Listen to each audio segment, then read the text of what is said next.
What's going on, everybody? It's Seth Miranda. I'm Dave Brusca. This is Adorama Rewind. So let's get to the first story. Yeah, so Buzzfeed is forbidding crediting photographers in the groups. They're claiming it's a form of spam. Yeah, I'm going to say that seems like a strange way to look at it. Yeah. But according to the actual article, what they're kind of saying is they don't want anybody but the actual photographers to post images. Right. They're saying if you post an image, it should just be your image. They don't want anything from social. They don't want just grabbed images off the internet. They don't think they should have watermarks. It shouldn't be about promo of who created it. If it's your shot, that's fine. This is a weird one, Dave. Yeah, because I kind of also, I side with the thought on that the photographers should be able to put their 100%. Links to, like, if you want to see more of my work because you guys have been liking it, then check out this link. That should be allowed, but their rule on this, I feel like, is just skirting the edges of this issue and trying to, I don't know, it's a weird way to do it. They just think that people shouldn't be using their forums to promote anything, and I get that, but credit is credit.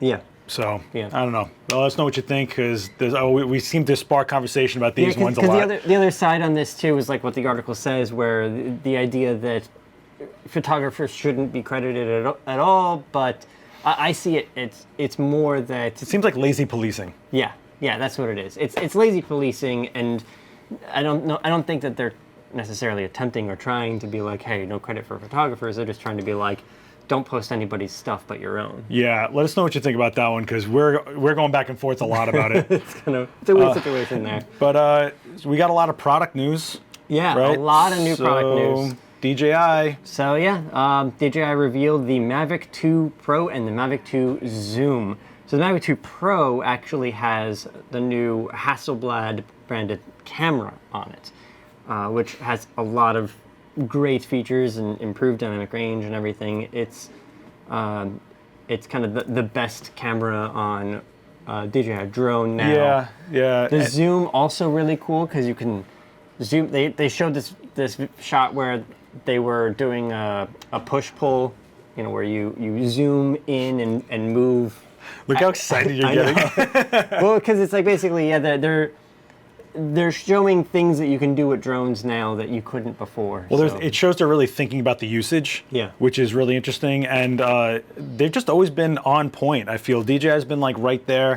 If you're a drone fan, let us know what you think about what's going on. The Hasselblad camera on a drone, I never thought I'd see that, but then when DJI bought Hasselblad, I was like, oh, that's why this is going to be interesting. Yeah, I'm actually curious to see something along the lines of their gimbal system. Oh, okay. Okay, that's cool. Speaking of higher-end systems like Hasselblad, Phase 1, introducing XF-IQ4 camera system with Capture One onboard in camera. This is very unusual. When we heard this, we were like, nah, we're not reading this right. Capture One internal, like in the camera? That's... What's cool about this, forget about what Capture One is, but loading your profiles into this so you can shoot right to the way your style or whatever you've color graded yourself to. It's in there in the camera. No, there's no shooting and, well, what's this going to look like in post when I get to my grading? You're there. And the backs are interesting. Yeah. So there's 3 backs that they're releasing. There's the 100 megapixel back, like the standard back. Right. There's a 100 megapixel black and white, so a monochrome Which is back. Cool. Yeah, like that is ridiculous. And then there's a 150 megapixel back. I'm sorry, 151 megapixel. It's insane where we're at. Yeah, to have that resolution, that's crazy. Yeah, I don't even know. I can't. I really want to feel these things out, and I really want to see the interface of what Capture One is like on the back of a camera. Usually you want the biggest screens and the most. Now you're actually in your palm. So if you're on location and you're working fast, like you have something to go from. Yeah, and they're saying too that you can process to JPEG from the raw in the camera. So like you shoot it, and then you can like after the fact apply your profiles, process it to a JPEG or whatever. That's what's cool because people send it to your phone or whatever to a computer wirelessly or wired. Yeah, I mean Fuji's did the raw processing. A lot of cameras did the raw processing, but this one actually lets you put your profile to the processing and export it, which is the big deal. Yeah. So, speaking of more big deals, Leica once again. So the Leica M10-P right? They're saying this one has a virtually silent shutter, and they don't mean electronic shutter. They mean an actual, like a mechanical shutter that's silent, and they're trying to make they're going for the super discreet look on this, so that you can street shoot. No one really notices the camera. Want you guys to realize there is no signature red dot on these cameras that Leica usually puts on there. That Leica logo. Yeah, that bullseye is gone because they're trying to make it look like it's not really there. It's supposed to really be the one for the candid moments, the one that people don't realize is happening. Yeah. Hopefully, it doesn't turn into the creeper camera. I mean.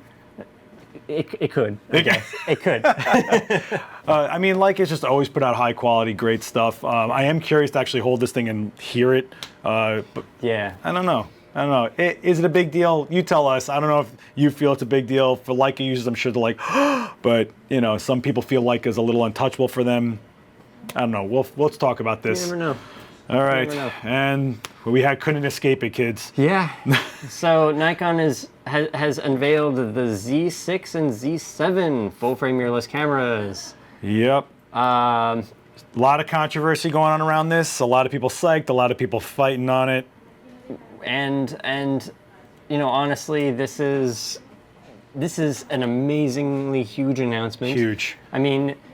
This is the first mirrorless camera, like real mirrorless camera, right, from Nikon. We've talked about this a bit in the past. The teasers, the leaks, the hype.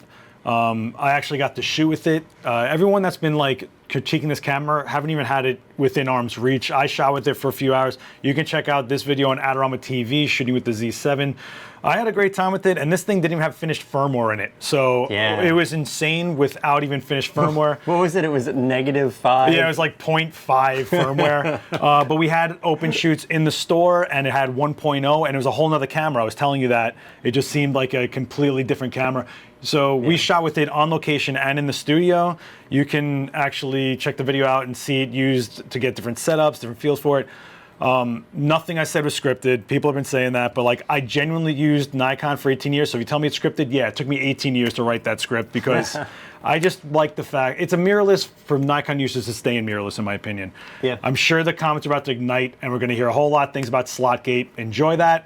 I've said my piece on it. You have. There's been multiple videos about your opinions on this. Yes. So. And I mean, listen, everybody is different. Every photographer has different needs in a camera, and no camera is their perfect camera. Nope. For some people, this camera is actually that, and for some people, this is nowhere near that, and that they need something else, right? Like I think that the great interesting thing about this is that the camera manufacturers get it. Right? Yeah. They understand that this one is not it. We'll make two versions where they're slightly different, you know, that are kind of catering to different audiences. Then we'll do another one further down the line. It's a 100-year-old company, a century of making cameras, and this is their move. I think the lens mount is super exciting for the long run, the long term. It's sharper lenses, sharper edge to edge, wider open apertures that are sharp. I mean, they thought about it. They're like, we're doing a mount over. Well, let's make the best mount we can. Yeah. So that's my thoughts. You have your opinions as you will, but I'm excited for what's coming. Yeah, totally. And who knows what other manufacturers are doing. Right. So we'll keep you in the loop. We'll see. Speaking of what else is on our channel, though. Yeah, so 24 pictures a second. This is lighting and composition. This is kind of behind the scenes, and they're talking about actually lighting and composing shots for the film Penned. Okay. Interesting. It's interesting stuff. I always love watching BTS footage. Oh, yeah. And seeing the directors and the cinematographers talking about, how they got a particular shot or what inspired them to get a particular scene a particular way. Yeah. It's the little details you pick out. I think we always talk about this when we see top-end pros. It's like, yeah, we get the major principles, but what was that little clamp you used on that weird little thing right there? It's always the dumb things that really grasp us. But these guys' frameworks have been amazing. They've done so much with us that I always learn when I'm around them, and their productions are always like to the detail. I really enjoy hearing their philosophies and thought process from A to Z, and then actually seeing it, which is what these videos are. Yeah. So if you're into filmmaking or looking to update, get more past the hobby, and really see what real productions A are. legitimate, real production going on. Like the little asinine things you have to do, you're going to see it. I mean, trust me, you can make a film on any level, but these guys are really showing you the proper way to do it. If you're working with a client, if it's to organize a production so it is workable, the workflow's there. It's interesting, even if you're not a filmmaker, just to see how pros talk and think. Fantastic. Speaking of pros talking and thinking. Oh, yes. Right, so Daniel Norton has this new video with Gavin Hoey and Mark Wallace, and they're shooting the same model. So Sharina. Yep, this is called Soft to Sculpted to Stylized Light. So they basically are taking the initial shot and modifying it a little bit to make it their own. Yeah, it was a takeoff of what we did with shooting Mark, except they did this more for just changing styles, not for a specific purpose. Yeah, not like a competition or anything. No. More of just a free form kind of thing. There wasn't one common goal. Like the photos weren't for one thing. They're just going, well, here's one way to light her. Yeah. Here's another way that would work for her. And here's a third way that would work for her. And again, it's just cool to hear their thought process and actually see how they go about it. And plus, these are 3 legendary guys. I mean, what's better than that? That was this week. Yeah, so let's talk about some of the stuff. What do you think about the Buzzfeed issue? Do you think that it's just a real way to stop spam on a forum, or is it really hurting photographers and content creators?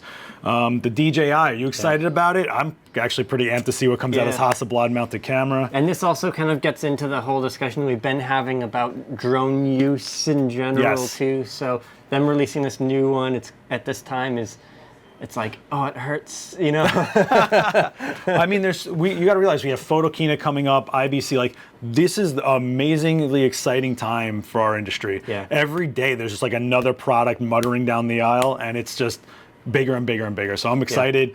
The phase 1 was shocking to me. I didn't see that coming. Did not. The Leica seems fun. Nikon, I'm into it. Let's talk about some of the stuff. We will see you guys in the comments. So hit like, hit subscribe, do the bell thing. Yep. Yeah. And we'll see you next time. All right, guys. Peace.